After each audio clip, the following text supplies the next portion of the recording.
अस्सलाम वालेकुम नाज़रीन, दुनिया का दूसरा सबसे बड़ा बरआज़म अफ्रीका आखिर हमेशा भूख में क्यों रहता है? लोग पीने के लिए गंदा बारिशों का पानी पीते हैं। इब्राहिम त्रोड़े कौन है? ये 37 साला नौजवान इब्राहिम त्रोड़े खुद को हज़रत बिलाल हबशी रदियल्लाहु ताला अन्हो की नस्ल बताता है और अफ्रीका की तकदीर बदलने आया है। इब्राहिम त्रोड़े को अमेरिका और फ्रांस क्यों कत्ल करवाना चाहता है? इसने अफ्रीका की सरजमीन पर कौन सी ऐसी तारीख रकम कर दी कि आज पूरा अफ्रीका इसको अपना लीडर मान रहा है? इस शख्स ने दुनिया की दो बड़ी सुपर पावर्स को ललकारा है। जिस तरह आज से पहले अफ्रीका और दुनिया के दूसरे मुल्कों के बहादुर लीडरों ने ललकारा और फिर इनको कत्ल कर दिया गया, क्या इब्राहिम त्रोड़े को भी कत्ल कर दिया जाएगा? ऐसी तमाम मालूमात हम आगे चलकर आपको बताते हैं, इसलिए वीडियो को आखिर तक जरूर देखें। तो चलिए वीडियो का शानदार आगाज करते हैं। इब्राहिम त्रोड़े ये एक 37 साला हबशी नस्ल का अफ्रीकी मुसलमान नौजवान है। ये नौजवान बर्किना फासो मुल्क का सदर और आर्मी का चीफ है। बर्किना फासो एक अफ्रीकी मुल्क है जिसे दुनिया आज से पहले नहीं जानती थी, मगर इस नौजवान की बहादुरी ने इस मुल्क को दुनिया की हेडलाइन बना दिया और मशहूर व मारूफ कर दिया। इब्राहिम त्रोड़े ने 2009 में फौज को ज्वाइन किया।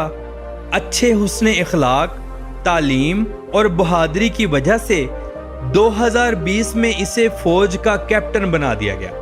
इब्राहिम त्रोड़े 1988 को बर्किना फासो में ही पैदा हुए। कैप्टन बनने के बाद इसने अपने मुल्क की आवाम और मुल्क के बेशकीमती ज़खायर पर होने वाले जुल्म को नोट किया और फ्रांस और अमेरिका की आंखों में आंखें डालकर ललकार दिया। दरअसल बर्किना फासो फ्रांस से ही आज़ाद होने वाला मुल्क है। इस मुल्क ने फ्रांस से आज़ादी तो हासिल की, मगर हमेशा फ्रांस ने इसको अपना गुलाम ही बनाकर रखा, क्योंकि फ्रांस ने अपने ही पिट्ठुओं को इस मुल्क का हुक्मरान बनाकर रखा। फ्रांस ने अपने दौर में यहाँ से इतना सोना निकाला कि जिसका आज तक कोई अंदाजा ना लगा सका। यहाँ के लोगों से जबरन काम करवाया जाता था और बदले में 2 वक्त की रोटी दी जाती थी। अफ्रीका एक नौजवान लोगों का मुल्क है। अमेरिका और यूरोप कभी भी ये नहीं चाहते कि अफ्रीकी सर उठाएं। अगर इन्होंने सर उठा लिया तो कोई भी इनका सामना नहीं कर पाएगा। ये लोग भूख और प्यास में खुद को इतना मजबूत कर चुके हैं कि सिवाय मौत के इनको कोई नहीं हरा सकता। इब्राहिम त्रोड़े ने इक़्तिदार संभालते ही अमरीकी और फ्रांसीसी कंपनियों के खिलाफ एक्शन लिया और आहिस्ता आहिस्ता इनको मुल्क से निकालने का काम शुरू कर दिया, जिन्होंने लूट लूट कर बर्किना फासो को खोखला कर दिया था। मगर आज भी बर्किना फासो अफ्रीका का चौथा सबसे ज्यादा सोना पैदा करने वाला मुल्क है। नाजरीन, आपके इल्म में इजाफा करता चलूं कि दुनिया के तकरीबन निस्फ मुसलमान सिर्फ बरआज़म अफ्रीका में रहते हैं। बेशक मुसलमानों पर हर जानिब जुल्म ही होता रहा है, मगर इनकी कोई दाद रसी नहीं करता। इब्राहिम त्रोड़े ने फ्रांस की फौज और सियासतदानों समेत तमाम सोना निकालने वाली कंपनियों को बर्किना फासो से निकाल दिया है। इसीलिए अमेरिका और यूरोप चीख रहा है। आज फ्रांस समेत पूरे यूरोप ने जो इतनी तरक्की की है, इसके पीछे अफ्रीकी खून है। यूरोप और अमेरिका से ये खबरें आम हो रही हैं कि इब्राहिम त्रोड़े अपने सोने की तमाम मालियत को फौज पर लगा रहा है, मगर ये बिल्कुल भी सच नहीं है। इब्राहिम 70% से ज्यादा मालियत अपने मुल्क पर लगा रहा है। वो कैसे? चलिए मैं आपको बताता हूँ। इब्राहिम त्रोड़े ने अब अपनी रिफाइनरी लगाई है। अब फ्रांस नहीं बल्कि बर्किना फासो खुद सोना निकालेगा। इब्राहिम त्रोड़े अब पूरे अफ्रीका में इत्तेहाद बनाने जा रहा है। कुछ अफ्रीकी मुल्क 100% साथ खड़े हो गए हैं और बाकी आहिस्ता आहिस्ता साथ मिलते जा रहे हैं।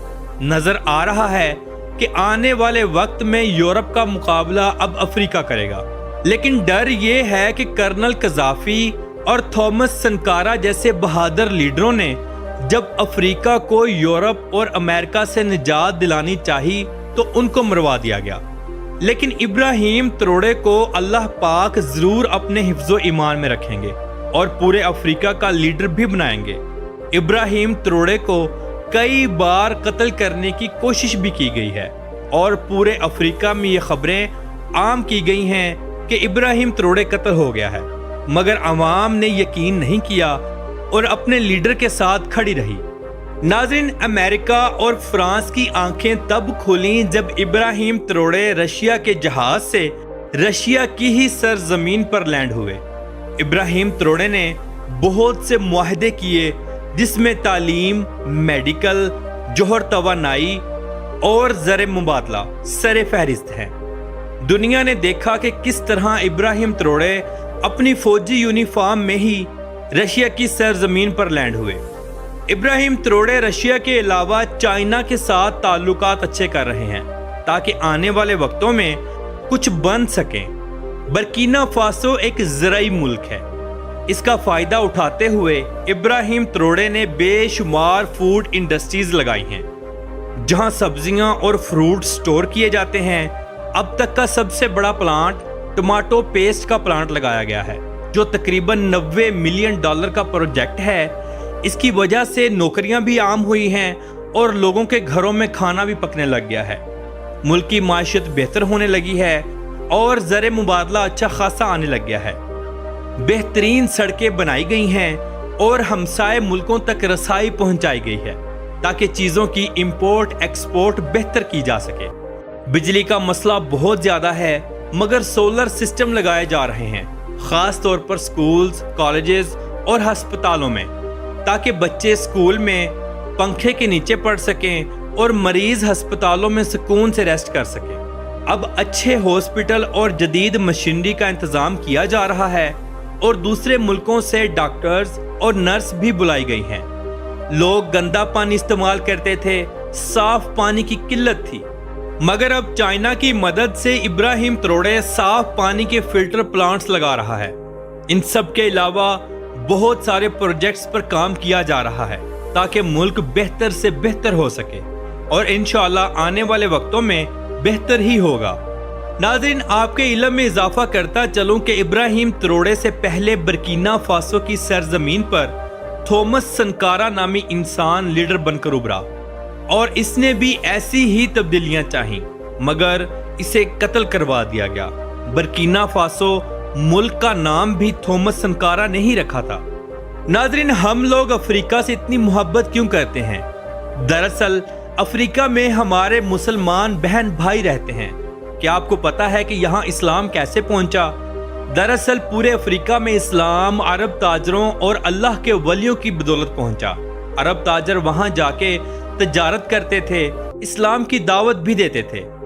دنیا مانسا موسیٰ کو نہیں بھول سکتی۔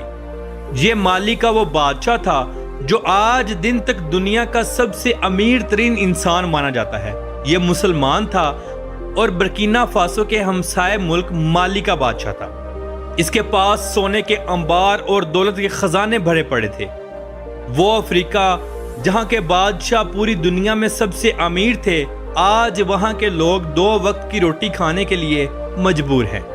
ناظرین، ملک کا دارالحکومت واگا ڈوگا ہے جہاں ملک کے تمام فیسٹیولز بھی منائے جاتے ہیں۔ یہ ملک کے دوسرے شہروں کی نسبت کچھ ایڈوانس ہے۔ یہ لوگ ڈانس کرنا بہت پسند کرتے ہیں۔ لڑکے لڑکیاں زیادہ تر نوجوان ہیں۔ یہاں زیادہ تر گھر کچے پکے ہیں۔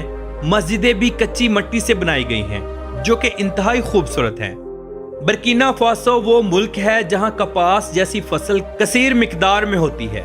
اب پوری کپاس کی فصل ملک میں ہی رہے گی، فرانس نہیں جائے گی اور ملکی لوگوں کو کام دیا جائے گا۔ اس کے بعد کاجو کا پھل، جسے ہم ڈرائی فروٹ کا نام دیتے ہیں، یہ ملکی آمدنی کا بہت بڑا سہارا ہے۔ کاجو برکینا فاسو کی سرزمین پر بہت بڑی تعداد میں ہوتا ہے۔ ابراہیم تروڑے نے کاجو کی انڈسٹری بھی لگائی ہے اور اب سارا کاجو فرانس نہیں بلکہ ملک میں ہی بیچا جائے گا اور کچھ دوسرے ملکوں کو فروخت کیا جائے گا۔ ملک کی ٹرانسپورٹ کو بہتر کیا جا رہا ہے اور ایئرپورٹ مزید اپ ڈیٹ کیے جا رہے ہیں۔ दारुल-हुकूमत वागाडोगा को मजीद खूबसूरत बनाया जा रहा है। किसानों को किस्तों पर काश्तकारी के लिए चीजें मुहैया की जा रही हैं, जैसा कि ट्रैक्टर, पीटर और थ्रेशर वगैरह। नाज़रीन, 2022 से 2025 तक सिर्फ 2 सालों में ये काम किए गए। अब जदीद इंफ्रास्ट्रक्चर पर काम किया जा रहा है। जिन लोगों के पास पैसा है उनको हिफाजत दी जा रही है और उनको अपना सरमाया मुल्क में लगाने के लिए दावत भी दी जा रही है, ताकि ये लोग बड़े बड़े प्लाजे, शॉपिंग मॉल्स, स्कूल्स और हस्पताल बनाएं, ताकि मुल्क मजीद तरक्की करे, खूबसूरत बने और आवाम के लिए आमदनी के ज़राए पैदा हों। इब्राहिम त्रोड़े ने गोल्ड की माइनिंग के लिए रशिया के साथ भी मुआहिदा किया है, जिसकी प्रॉफिट का आधा रशिया का होगा और आधा बर्किना फासो का। नाज़रीन, कुछ रिपोर्ट्स में बताया जा रहा है कि इब्राहिम त्रोड़े अपने हमसाए मुल्कों के समुंदर को इस्तेमाल करके इंपोर्ट एक्सपोर्ट का काम भी करेंगे, ताकि मुल्की माइशत को काफ़ी सहारा मिल सके। क्या आप जानते हैं जो मुआहिदा इब्राहिम त्रोड़े रशिया के साथ जोहरी पावर प्लांट के लिए करके आया है, दरअसल यही वजह है कि यूरोप अब इसे कत्ल करना चाहता है। ये पावर प्लांट मुल्क की हिफाजत और बिजली की कमी को पूरा करेगा और यही चीज़ यूरोप और अमेरिका को बर्दाश्त नहीं हो रही। मुल्क में जगह जगह थॉमस संकारा के मुजस्मे लगाए जा रहे हैं और इसके नाम का म्यूजियम भी बनाया गया है, ताकि लोग इसे याद रखें, ताकि लोग इस अजीम इंसान की कुर्बानी को याद रख सकें।